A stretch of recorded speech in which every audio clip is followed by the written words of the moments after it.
यह घटना मेरे दादाजी के साथ सन 1960 के दशक में हुई थी। मेरे दादाजी एक छोटे से गांव में रहते थे, जहां उनका घर मिट्टी और ईंटों से बना था।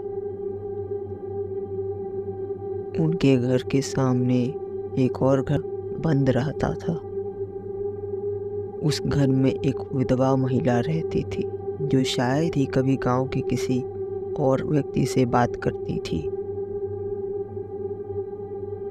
बताया जाता था कि उस महिला को एक गंभीर समस्या है, एक ऐसी समस्या जो आसानी से नज़रअंदाज नहीं की जा सकती। भारत में यह मान्यता है कि कुछ लोग, खास तौर पर एक विशेष ज्योतिषी राशि के लोग, अलौकिक घटनाओं की ओर अधिक संवेदनशील होते हैं।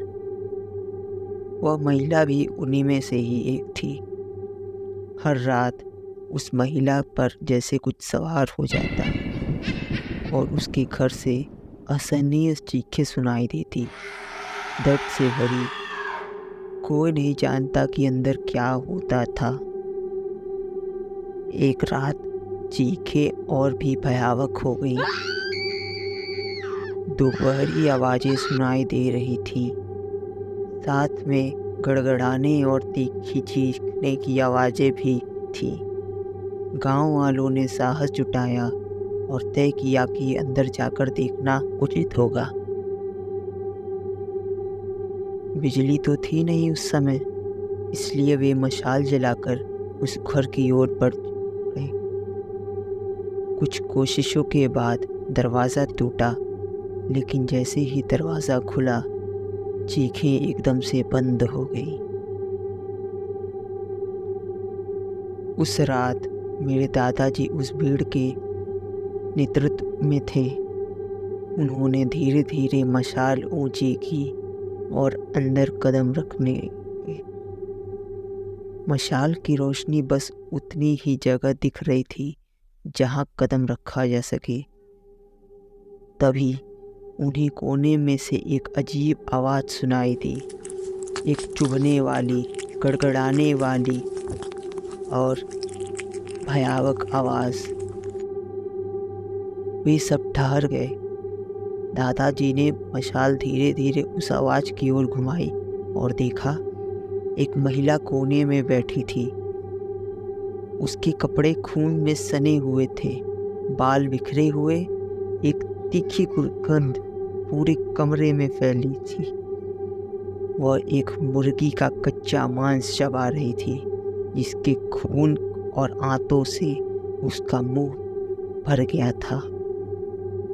फिर अचानक उसने मेरे दादाजी की ओर देखा। उसकी आंखें पीले रंग की थीं, पुतलियां बिल्कुल गायब सी। दादाजी को आज भी उसकी आंखें याद हैं। इससे पहले कि वह कुछ कर पाते, वह महिला बेतहाशा गति से उन पर झपटी और सीधे उनकी जांघ पर काट लिया। दादाजी चीखते हुए अपनी जांघों को पकड़ने लगे, पसीने से तरबतर। हाँ, यह एक सपना था, लेकिन ऐसा सपना नहीं जिसे भूल पाते। जैसे ही उन्होंने पानी पीने के लिए जग उठाया, उन्होंने अपनी जांघ में दर्द महसूस किया। उन्होंने एक तेल का दिया जलाकर देखा और वहाँ पर हरा सा निशान था, काटने का निशान, बिल्कुल साफ साफ दिख रहा था। यह घटना सुनकर गांव के सभी व्यक्ति भयभीत हो गए। उन्होंने बुरी शक्तियों को दूर रखने के लिए धार्मिक अनुसंधान किए और धीरे धीरे उस घर के साथ जीना सीख लिया।